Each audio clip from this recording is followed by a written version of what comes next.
Nanti rekamannya boleh. Assalamualaikum warahmatullahi wabarakatuh. Innal hamdalillah nahmaduhu wa nasta'inuhu wa nastaghfiruh wa na'udzu billahi min syururi anfusina wa min sayyiati a'malina.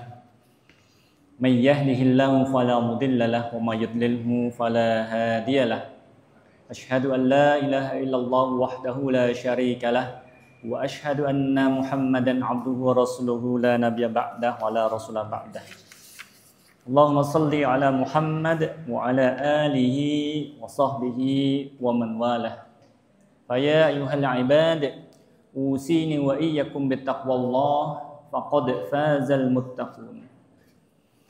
Inna Allah yaqulu fil Qur'anil Karim, a'udzu billahi minasyaitonir rajim, ya ayyuhalladzina amanu taqullaha haqqa tuqatih wa la tamutunna illa wa antum muslimun. Amma ba'd. Hadirin sidang salat maghrib dan isya, insyaallah Masjid Ottoman yang diberkahi Allah. Bapak Ibu sehat semua? Amin. Adik-adik mudah-mudahan yang datang di sini semuanya kita dirahmati Allah Subhanahu wa taala. Bersyukur kita memuji nama Allah Azza wa Jalla di hari ini kita dapat berjumpa kembali untuk mengkaji Al-Quran sebaik-baik waktu yang Allah berikan untuk kita setelah nikmat kesehatan, nikmat iman, nikmat Islam. Lalu kenikmatan itu adalah kenikmatan menuntut ilmu. Kenikmatan kita disandingkan dengan banyaknya para ulama yang masuk di dalam kitab-kitab yang kemudian dituliskan namanya, kemudian kita bersamanya. Imam Ibnu Mubarak pernah ditanya, apakah Anda tidak jemu hari-hari Anda habiskan untuk membaca kitab? Maka Ibnu Mubarak mengatakan, bagaimana aku merasa jemu, bagaimana aku merasa suntuk, bagaimana aku merasa jenuh sementara aku bersama golongan orang-orang soleh, bersama para sahabat Nabi Shallallahu Alaihi Wasallam, dan bahkan aku selalu bersama Nabi Shallallahu Alaihi Wasallam. Bukankah setiap kali aku mendengar haddatsana wa haddatsana wa haddatsana itu semua adalah orang-orang soleh yang selalu membersamai aku. Jadi ini resepnya para ulama, mereka tidak pernah bosan untuk mencari ilmu. Karena disebut nama-nama orang soleh, maka mereka merasakan kelezatan bersama orang-orang soleh dan tentu berada di atas jalan kebenaran, jalan manhaj salafus soleh yang dimana Allah Subhanahu wa ta'ala telah ridho kepada mereka. Ibu bapak yang dirahmati Allah Subhanahu wa ta'ala, pada kesempatan hari ini kita akan melanjutkan kembali bahasan kajian kita. Pekan lalu kita sudah selesai membahas tentang suratul Falaq. Hari ini kita akan mengkaji tentang satu surah insyaallah yang sangat agung dan yang sangat mulia, yakni suratul Ikhlas. Kita punya waktu insyaallah 30 menit pembahasan, baru nanti kita akan lanjutkan dengan diskusi. Bagi Bapak Ibu yang ingin menambahkan atau ingin menyampaikan pertanyaan-pertanyaan, dapat kita bahas di sesi tersebut insyaallah. A'udzu billahi minasy syaithanir rajim. Bismillahirrahmanirrahim. Qul huwallahu ahad, Allahus samad, lam yalid wa lam yulad wa lam yakul lahu kufuwan ahad. Suratul Ikhlas Makkiyah wa ayatuha 4 ayat. Termasuk ke dalam surah Makkiyah, ayatnya ada 4. Sebelum kita masuk ke dalam Aisyarut Tafasir yang ditulis oleh Syekh Abu Bakar Al-Jazairi, kami ketengahkan ada penjelasan tambahan yang disampaikan oleh Syekh Profesor Dr. Az-Zuhaili. Ini seorang ulama Al-Azhar yang kemudian kembali ke Syria sebagai mufti besar di Syria.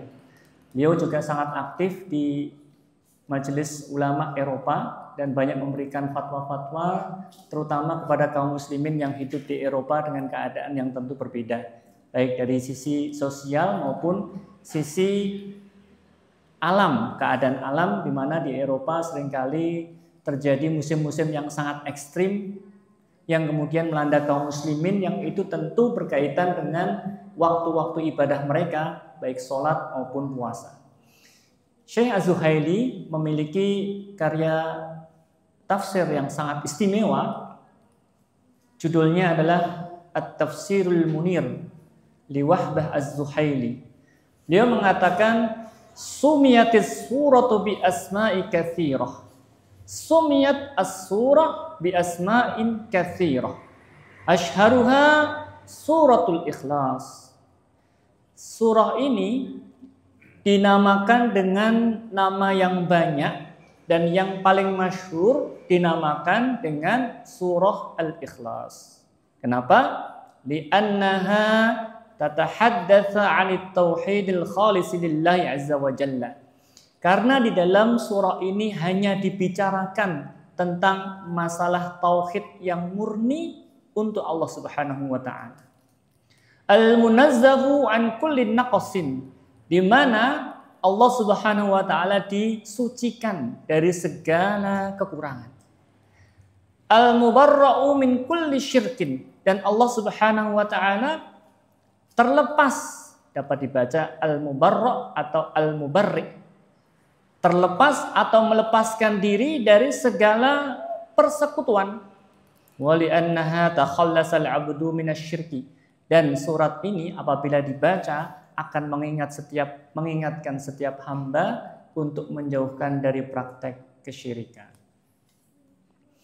Ibu bapak yang dirahmati oleh Allah Subhanahu wa taala, di dalam kitab Aisarut Tafasir disebutkan qauluhu ta'ala qul huwallahu ahad. Allah Subhanahu wa taala menurunkan firman-Nya, katakanlah bahwasannya Allah Maha Esa. Al-ayatul arba'ul mubarakatu nazalat jawaban liman qalu li Rasulillah sallallahu alaihi wasallam. Adapun ayat yang berjumlah 4 lagi penuh berkah ini turun sebagai bentuk sanggahan, jawaban dan bantahan kepada mereka yang bertanya kepada Nabi sallallahu alaihi wasallam minal musyrikin, dari kalangan orang-orang musyrik. Kalau kita melihat di berbagai kitab-kitab tafsir, hal ini juga disebutkan. Bahkan di dalam catatan kaki disebutkan hadis ini juga dapat Bapak Ibu temukan di dalam riwayat At-Tirmidzi. Suatu saat orang-orang musyrik ini datang kepada Nabi Shallallahu Alaihi Wasallam. Ya Muhammad, ansib lana rabbak ausifhu lana. Wahai Muhammad, terangkanlah kepada kami bagaimana sifat Tuhanmu itu. Apakah dia itu terbuat dari emas? Bentuknya seperti apa? Sifhu lana. Gambarkan, sifatkanlah kepada kami. Maka faqala ta'ala li rasulihi Muhammadun sallallahu alaihi wasallam, qul, lalu turunlah ayat ini. Katakanlah liman sa'aluka dzalika. Katakanlah wahai Muhammad kepada orang-orang yang bertanya kepadamu tentang hal ini. Tentang siapakah Allah dan bagaimana sifatnya? Maka jawabannya, huwallahu ahad. Dialah yang Maha Esa. Allahus Samad. Dialah Allah yang menjadi tempat bergantungnya semua makhluk. Lam yalid wa lam yulad, dan Allah tidak melahirkan atau diperlahirkan, tidak beranak atau tidak diperanakkan. Walam yakul lahu kufuwan ahad, dan tidak ada yang sebanding pada Allah Subhanahu wa taala. Maksudnya Rabbi huwallah. Katakanlah Tuhanku itu adalah Allah. Al-ilahul ladzi la tambagi al-uluhiyah illalah. Zat yang tidak pantas seorang makhluk menyematkan ketuhanan kecuali kepada Allah Subhanahu wa taala. Wala tasluhul ibadatu illalah, dan tidak sah ibadahnya seseorang kecuali hanya untuk Allah Subhanahu wa taala. Ahadun, dialah yang Maha Esa, fi dzatihi, baik dari sisi zat, wa sifatihi, dan dari sisi sifatnya, wa af'alihi, dan dari sisi perbuatannya. Falaisa lahu nadhira wala mithla wala mathila fi dzalik, dan tidak ada tandingan serta penyerupaan untuk Allah Subhanahu wa taala. Idh huwa khaliqul kulli, karena Allah Subhanahu wa taala yang telah menciptakan segala sesuatu. Wa malikul jami', dan Allah Subhanahu wa taala lah yang menguasai segala sesuatunya. Falan takunal muhaddatsat wal makhluqat ka khaliqiha wa muhaddatsuha, dan tidak ada sesuatu yang baru lagi tercipta itu akan menyerupai siapa yang menciptakannya. Lalu siapakah Allah? Dijelaskan al-ma'bud, dialah yang disembah. Jadi zat yang hakiki dan paling berhak untuk disembah itu adalah Allah. Pertanyaannya, kenapa di dunia ini masih saja ada orang yang menyembah selain Allah? Maka disebut al-ma'budu siwallahi laisa bilhaq. Segala sesembahan yang disembah oleh manusia selain Allah, maka sesungguhnya dia bukan sesembahan yang hak untuk disembah. Alladzi la ma'buda bihaqqin illahu. Dialah Allah yang tidak ada yang pantas disembah selain Allah. Lalu dijelaskan apa maksud Esa itu. Nah, ini para ulama berbicara, ibu bapak sekalian. Yang pertama, saya akan membacakan petikan dari kitab Al-Fiqhul Akbar yang dikarang oleh Abu Nu'man Abi Hanifah, atau kita kenal dengan Imam Abu Hanifah, Shahibul Mazhab. Beliau memiliki risalah kecil yang diberikan judul Al-Fiqhul Akbar.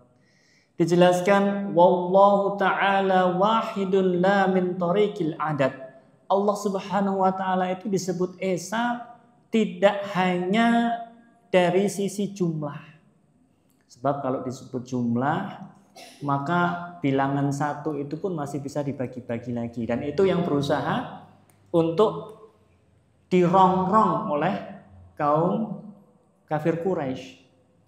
Mereka itu bukan tidak percaya pada Tuhan pencipta alam, tapi mereka itu merasa tidak percaya bahwa Allah itu bisa mengurus seorang diri.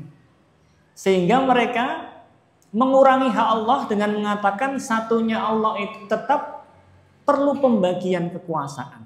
Maka mereka menciptakan tandingan-tandingan selain Allah dengan berprasangka bahwa tandingan ini sebenarnya dalam rangka mendekatkan diri kepada Allah Subhanahu wa taala. Dan inilah yang kemudian dijelaskan oleh Syekh Muhammad At-Tamimi dalam kitabnya Masailul Jahiliyah. Perbedaan, persengketaan, dan pertengkaran pemikiran antara kaum kafir Quraisy dengan Rasulullah Shallallahu Alaihi Wasallam itu bukan persoalan karena mereka tidak percaya adanya Tuhan.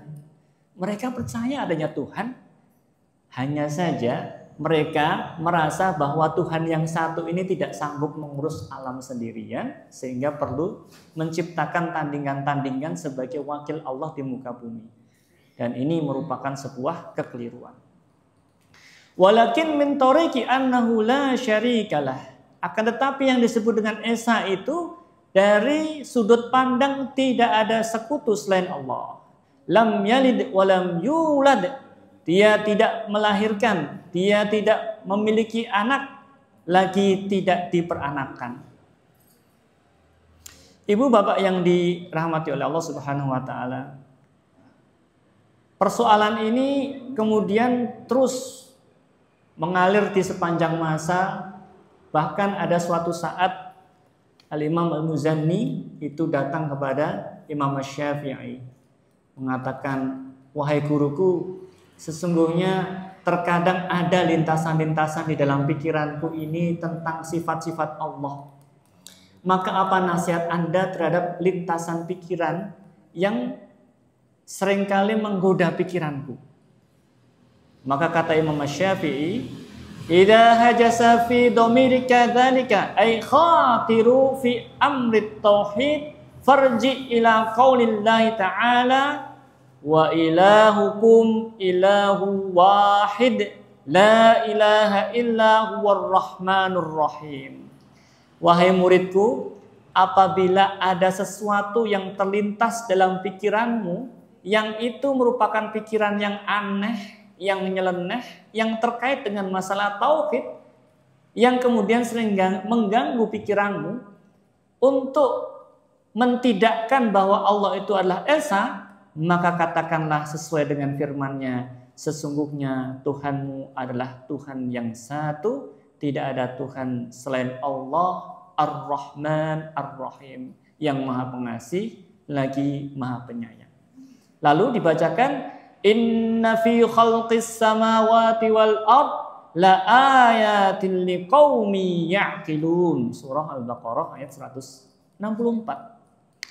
Fastadil bil makhluqi 'alal khaliqi wa la tatakallaf 'ala ma lam yablughu aqluka, kata Imam Syafi'i. Yang pertama tadi adalah cuplikan perkataan Abu Hanifah, yang kedua ini adalah cuplikan perkataan dari Imam Syafi'i yang dikutip oleh Imam Adz-Dzahabi dalam kitabnya Siyar An-Nubala. Sesungguhnya ketika engkau memiliki lintasan pikiran tentang di mana Allah, bagaimana bentuknya Allah, maka cukuplah lihatlah ciptaannya. Karena dengan engkau melihat ciptaan Allah, maka sesungguhnya ciptaan Allah itu akan mengantarkanmu pada zat yang satu yang telah menciptakan semua ini. Jadi, Ibu Bapak, seringkali kita ini terlintas dalam benak kita. Bahkan kalau kita mendengar pertanyaan anak-anak kecil, Allah itu bentuknya kayak apa ya? Dia sekarang di mana? Ternyata itu juga seringkali muncul ya di pikiran kita.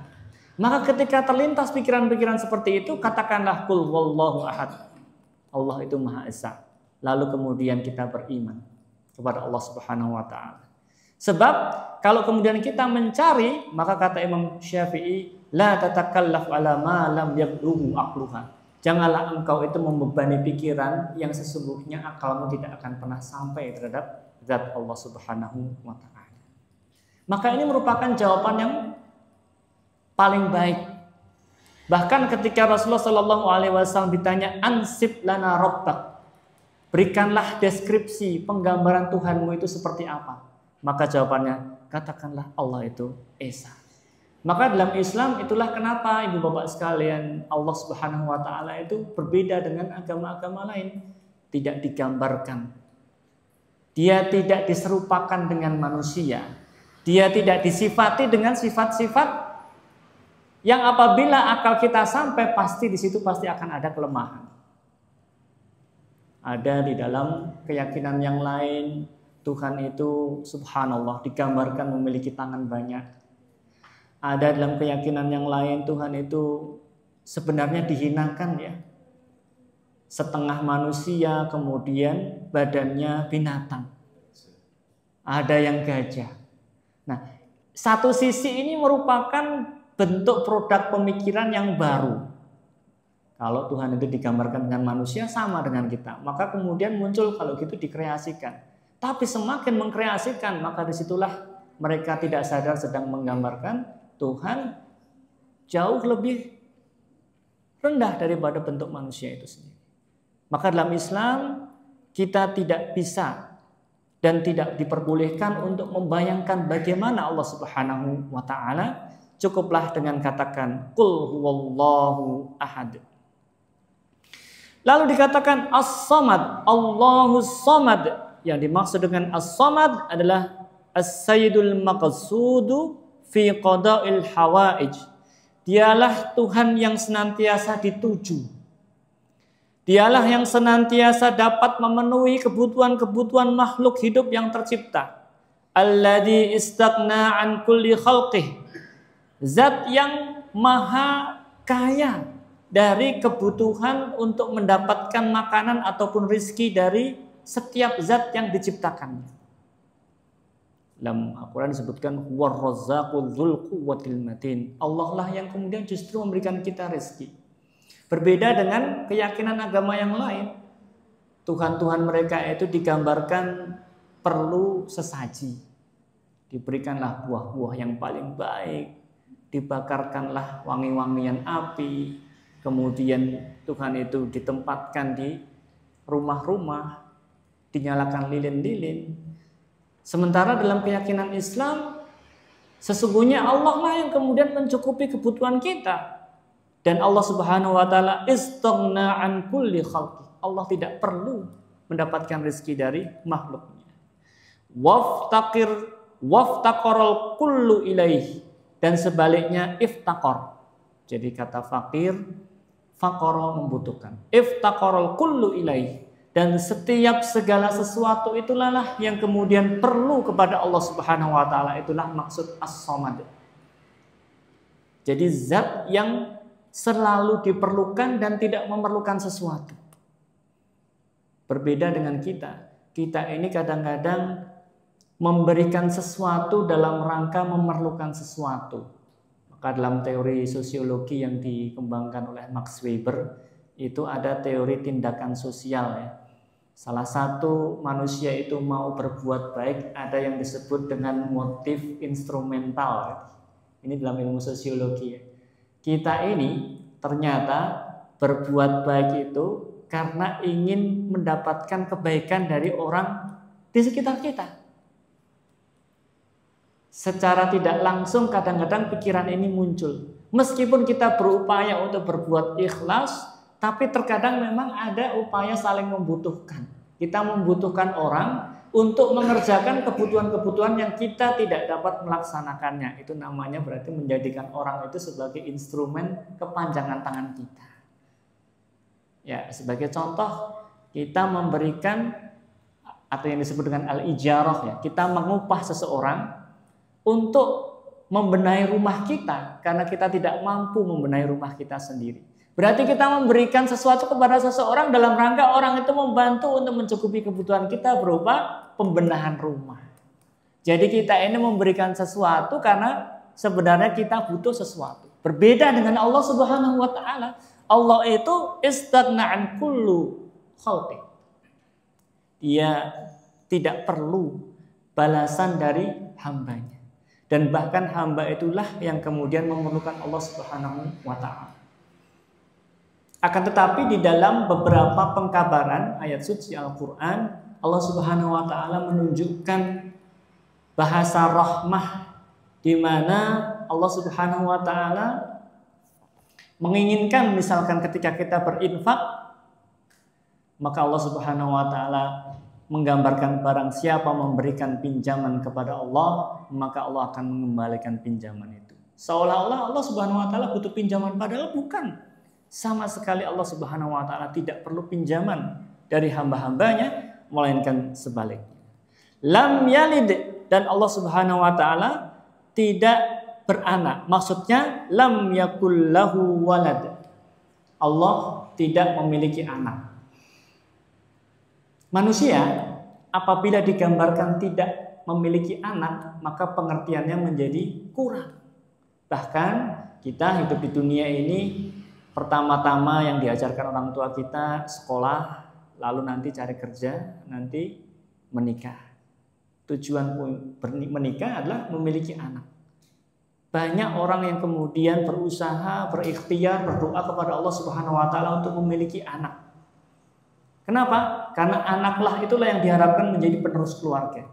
Jadi ketika seseorang tidak memiliki anak, maka ada semacam kerinduan, kegelisahan, dan bahkan cita-citanya belum tercapai kalau belum memiliki anak. Jadi kalau bagi manusia belum memiliki anak itu seolah-olah adalah kekurangan. Tapi sebaliknya bagi Allah Subhanahu wa taala, tidak memiliki anak itu adalah lambang kesucian. Karena segala sesuatu yang memiliki anak itu secara tidak langsung menjadi bukti tentang kelemahan dari makhluk itu sendiri. Maka kemudian untuk memperpanjang usia jenis makhluk itu, maka dia memiliki anak dan dia senantiasa beranak. Li'intifai min man yajnasu, dan Allah Subhanahu wa taala tidak memiliki anak bukan berarti bahwa Allah Subhanahu wa taala itu memiliki sifat kekurangan. Justru itu menunjukkan bahwa Allah Subhanahu wa taala abadi dan Allah Subhanahu wa taala akan senantiasa ada. Nah, terkait dengan ini Ibu Bapak sekalian, dijelaskan oleh Imam Al-Muzanni, beliau adalah muridnya Imam Syafi'i, wa sifatuhu kamilat ghairu makhluqat daimat azaliyat. Sifat Allah itu sempurna dan bukan makhluk, dan sifat Allah itu terus menerus serta sudah ada sejak dulu. Maksudnya ketika Allah tidak memiliki anak sudah sejak dulu dan sampai nanti-nantinya, maka Allah Subhanahu wa taala tidak mengambil anak. Dan ini tentu membantah keyakinan akidah-akidah di luar Islam sana. Jadi beberapa kepercayaan itu menggambarkan Tuhan mereka itu memiliki anak. Seringkali bahwa anak Tuhan ini digambarkan dengan sosok yang kuat, sosok yang memiliki keperkasaan, sosok yang kemudian bisa memberikan pertolongan kepada manusia. Siapa dia? Anak Tuhan. Bahkan kemudian dibuat film-film kepahlawanan yang kemudian itu menggambarkan mitos-mitos mereka yang sesungguhnya itu menunjukkan tentang lemahnya sifat Tuhan yang mereka gambarkan. Dan ini sangat bertentangan dengan ajaran Islam bahwasannya Allah Subhanahu wa taala Maha Suci. Maka maksud dari subhanallah itu Allah Subhanahu wa taala disucikan dari sifat-sifat yang rendah. Salah satu sifat yang rendah itu adalah menyerupai makhluk, yaitu memiliki anak. Walam yulad, ini satu mustaq, satu akar kata ya. Walada yalidu, yaitu lahir melahirkan. Kalau yuladu berarti diperlahirkan. Jadi ada orang itu yang bisa jadi dia tidak mau memiliki anak, tapi akhirnya diperanakkan juga. Mungkin pengalaman Bapak Ibu juga, udahlah Mas, kita membatasi anak 2 saja. Udah diusahakan 2, nah brocol juga 3, 4, bahkan sampai 5. Itu berarti diperanakkan. Dia sendiri tidak lagi berniat untuk memiliki anak, tapi kemudian Allah Subhanahu wa taala menghendakinya untuk memiliki anak. Berarti dia yulad, dia diperanakkan. Jadi ada kalanya orang itu memiliki anak karena keinginan dia dan dia berupaya, Allah memberikan anugerah anak. Tapi ada kalanya dia sudah ingin membatasi jumlah anak, tapi kemudian Allah Subhanahu wa taala tetap memberikan rezeki anak. Maka ketika itu yulad, dia diperanakkan. Dan Allah Subhanahu wa taala tidak demikian. Allah tidak berkehendak untuk memiliki anak dan Allah Subhanahu wa taala tidak dapat diperanakkan. Walam yakul lahu kufuwan ahad. Maksudnya walam yakun ahadun kufwan lahu. Kalau Imam Abu Ja'far membacanya kuf'an, dari kata kafa'a, yaitu mencukupi. Jadi kalau disebutkan mukafa'ah itu sesuatu yang diberikan kepada seseorang untuk mencukupi kebutuhannya. Maksudnya sebagai pengganti atas pengorbanan ataupun kontribusi yang diberikan oleh seseorang kepada jasanya. Berarti ada tandingan atas usaha yang diberikan oleh orang itu. Sementara Allah Subhanahu wa taala tidak ada yang dapat memberikan tandingan bagi dia. Jangankan kita menandingi Allah, kita menandingi nikmat Allah Subhanahu wa taala, maka sesungguhnya tidak akan sampai. Bagaimana kita dapat menandingi nikmat Allah berupa mata, yang mata itu dapat membedakan warna-warna sampai ribuan warna. Bagaimana kita dapat menandingi nikmat Allah berupa penciuman? Bagaimana kita dapat menandingi nikmat Allah berupa pendengaran? Yang itu semua kalau kita hitung-hitung tentu Jangankan kita menandingi kekuatan Allah Subhanahu wa taala, menandingi pemberian Allah Subhanahu wa taala pun kita tidak sanggup. Maka Ibu Bapak yang dirahmati oleh Allah Subhanahu wa taala, kita dengan demikian menginsafi atas kehidupan-kehidupan kita yang senantiasa lalai untuk mensyukuri nikmat-nikmat Allah Subhanahu wa taala. Dan kemudian kita menginsafi untuk bersikap arogan bahwa kita lebih kuat dari Allah Subhanahu wa taala, baik dari sisi upaya, sisi kepemilikan, sisi bahwa kita bisa memikirkan segala sesuatunya dan merencanakan sesuatunya. Dan peribahasa Jerman itu disebutkan dimension planen und der Gott realisieren.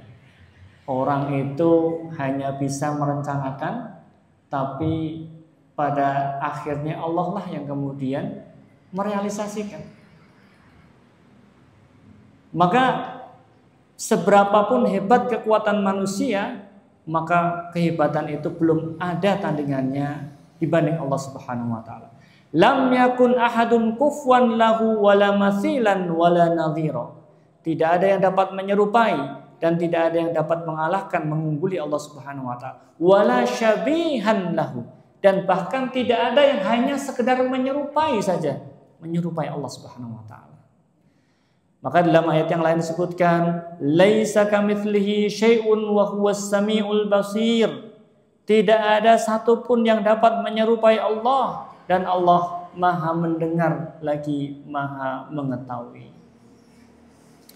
Ibu Bapak yang dirahmati Allah Subhanahu wa taala, 4 ayat tadi manakala kita renungi ada 4 pelajaran yang terkandung.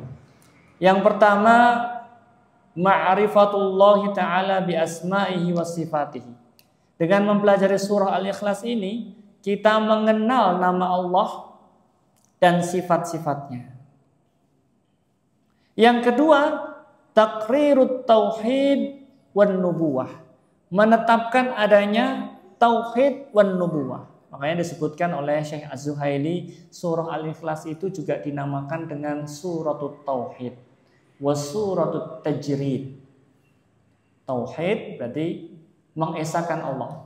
Tajrid itu juga mengesahkan Allah Subhanahu wa taala.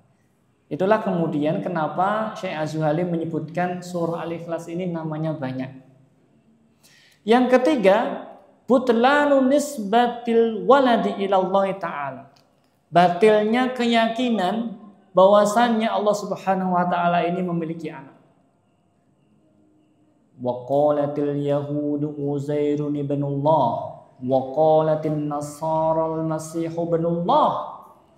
Kalau di dalam agama-agama yang lain, orang-orang Yahudi itu akhirnya mengklaim bahwasannya Uzair itu anaknya Allah. Diikuti agama setelahnya, Nasara. Mereka mengklaim bahwasanya Al-Masih ibnullah, bahwasanya Al-Masih itu adalah anak Allah. Jadi ternyata dalam tradisi beragama yang kita kenal di dunia ini, orang itu awalnya itu menempuh jalan ketakwaan, tapi di seiring waktu karena pikiran-pikiran yang aneh tadi, mereka meyakini bahwa Allah ini tidak cukup kalau hanya sendirian. Lalu berkembanglah pikiran itu, perlu sosok wakil. Wakil itu bisa berupa anak, wakil itu bisa berupa wazir, pembantu, wakil itu bisa berupa wali. Dan itu pernah terjadi di tanah Jawa ya. Ada salah satu wali itu yang berkeyakinan adanya wahdatul wujud, bersatunya Allah dengan sosok manusia, atau manunggaling Gusti,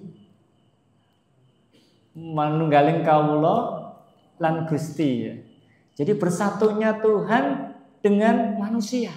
Ini sebenarnya varian-varian dari pemikiran yang aneh. Namanya tadi disebutkan oleh Imam Syafi'i, namanya khatir. Bentuk jamaknya khawatir.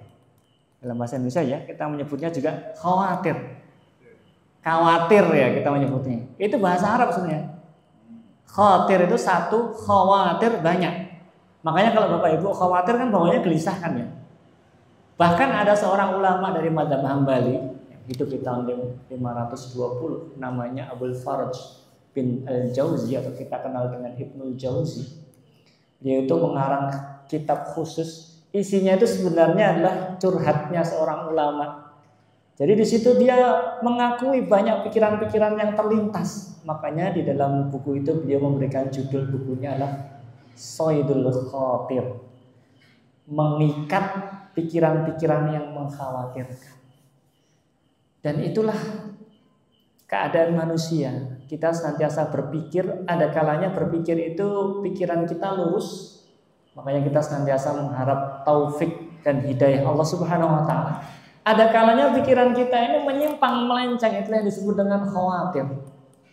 Pikiran-pikiran yang kemudian berusaha menggulingkan kita dari jalan yang lurus. Dan apabila dituruti, maka jadilah kemudian orang itu benar-benar dapat tersesat. Maka ibu bapak yang dirahmati oleh Allah Subhanahu wa taala, sekali lagi di dalam agama Islam ini merupakan sebuah karunia seorang hamba dikembalikan kepada konsep tauhid, di mana tauhid ini menjadi ajaran para nabi yang senantiasa dirusak oleh pengikutnya sendiri. Bagaimana tidak, Nabi Musa alaihissalam mengajarkan agama tauhid, tidak lama kemudian Bani Israel merusak lagi. Bahkan kemudian datang Nabi Isa alaihissalam untuk menjelaskan masalah tauhid, maka kemudian Nabi Isa-nya dianggap sebagai anak Tuhan sendiri.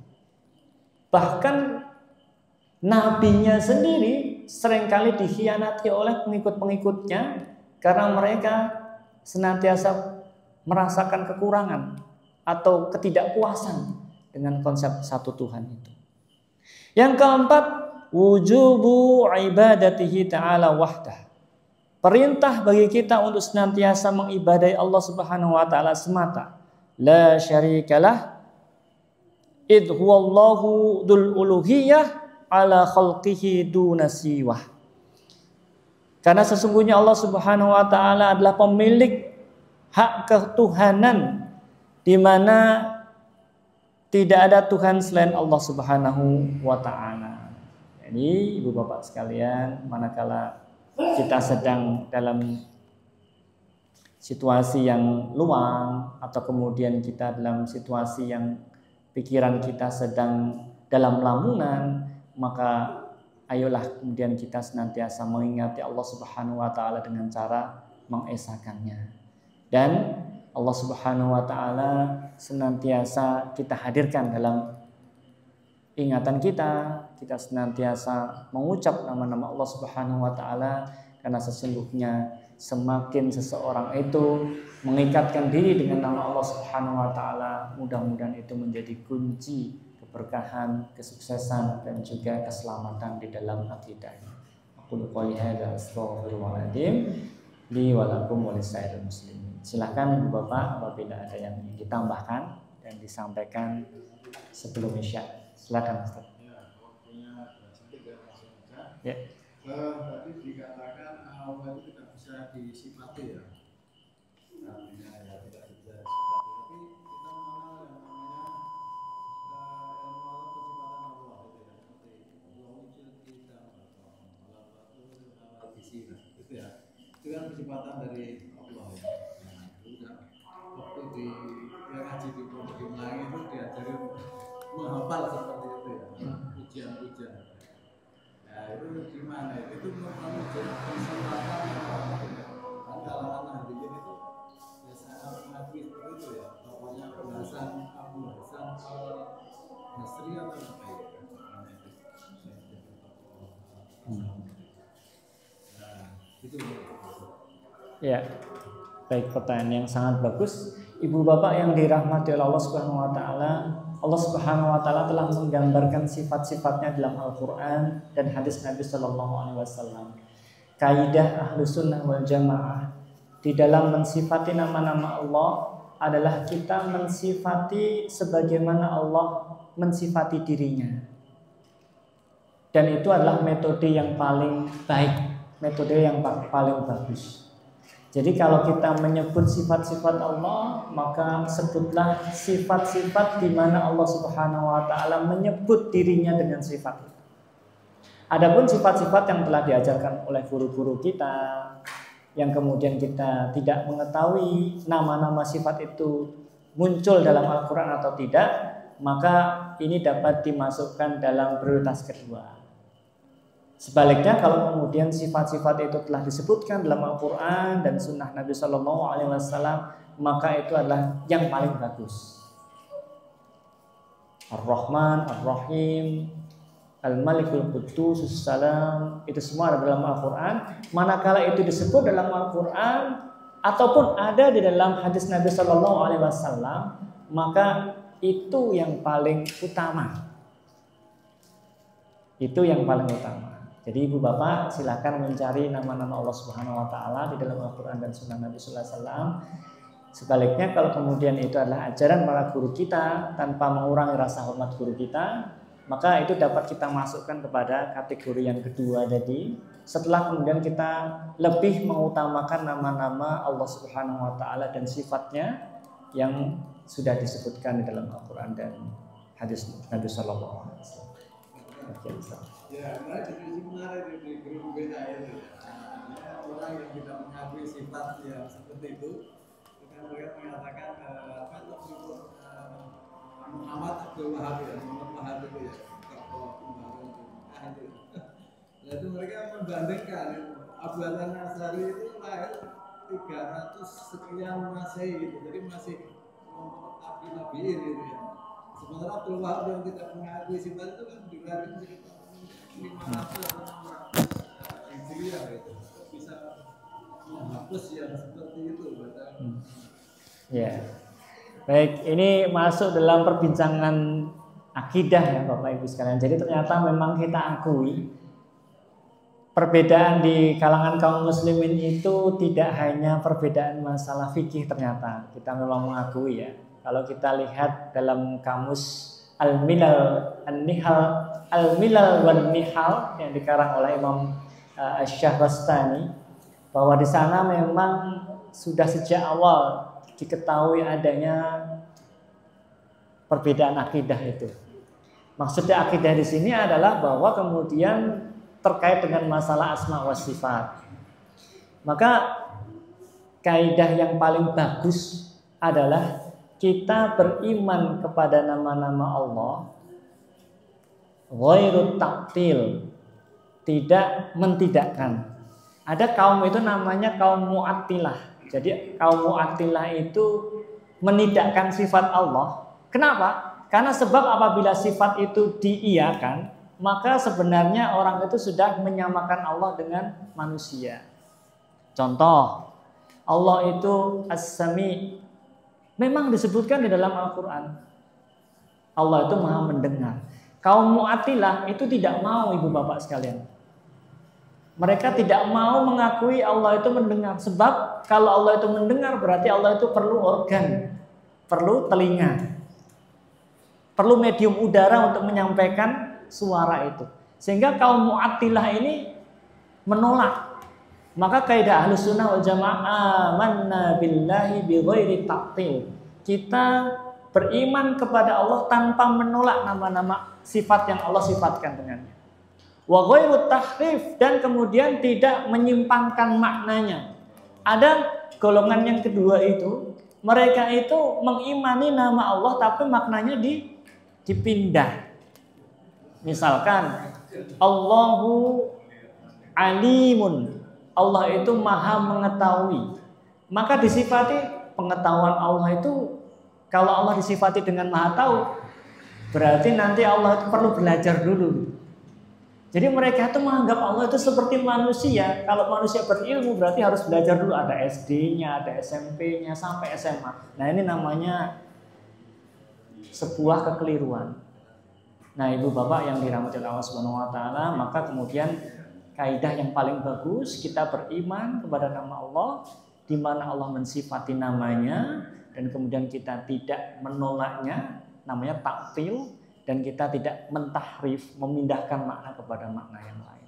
Kalau kemudian perbedaan yang kemudian disebutkan ada Syekh Muhammad At-Tamimi atau Abdul Wahab, kemudian juga Imam Muhammad Al-Asy'ari, memang itu sudah terjadi sejak dulu-dulu Pak, sampai sekarang tidak selesai perbedaan itu. Maka kita mengambil kaidah yang selamat saja tanpa kemudian kita menyudut-nyudutkan golongan-golongan yang lain. Kita berusaha beriman kepada nama-nama Allah sebagaimana Allah mensifati dirinya sendiri tanpa menolak, menegasikan, dan tanpa menyimpangkan makna. Demikian, mudah-mudahan bermanfaat Ibu Bapak yang dirahmati Allah. Cukup ya, sudah masuk Isya. Insya Allah kita lanjutkan diskusi kita minggu depan. Kita tutup dengan doa kafaratul majlis. Subhanakallahumma wa bihamdika asyhadu an la ilaha illa anta astaghfiruka wa atubu ilaik. Assalamualaikum warahmatullahi wabarakatuh.